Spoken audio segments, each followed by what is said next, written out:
കവിത അക്ഷരശില്പം. അക്ഷരാങ്കണത്തിലെ പൂമുഖം തന്നിലൊരു പൊന്നശോകം വിടർത്തും കുടപോലെ ഘോരമാം ഋതുക്കളെ സാരമാക്കാതിരിക്കും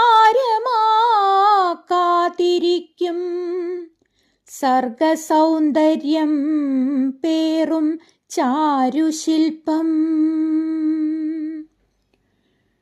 മണ്ണിലെ മണ്ണതായി കല്ലായുറച്ചുപോയോർ വിണ്ണിലെ നന്മ തേടി കുതിച്ചുയരാൻ മേലാത്ത ശിലകളെ തൃക്കര പല്ലവത്താൽ കാനായി കണ്ടെടുത്തു മനോജ്ഞമാക്കി.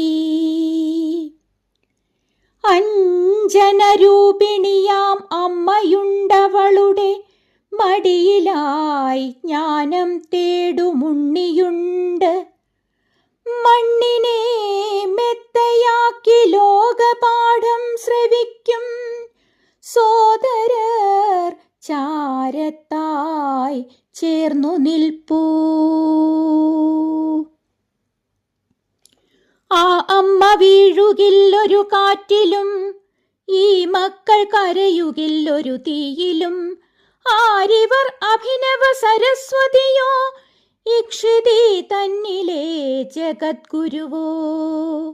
മാണിക്യമാലകൾ മാറിലണിഞ്ഞില്ല, മിന്നുന്ന ചേലകൾ മാനം മറച്ചില്ല. കുങ്കുമവർണ്ണമോ തങ്കച്ചിലങ്കയോ കൽപ്പിച്ചതേയില്ല കാലമെന്നാൽ. പറകൊട്ടിപ്പാടുന്ന വേലസംഗീതത്തിൽ സാരസ്വതത്തിൻ ശ്രുതിയുണർന്നു. വായിച്ചു വാനോളമുയർന്നു പാറൂ, വായിച്ചു മനതാരിലുണർവു നേടൂ. കാലിൽ തളച്ചൊരു ജാതി തൻ ചങ്ങല ഉടച്ചു സ്വതന്ത്രരായി മുക്തരാകൂ. ജന്മത്തിനപ്പുറം കർമ്മം തെളിക്കുന്ന ആഢ്യത്വം വിദ്യയാൽ സ്വന്തമാക്കൂ.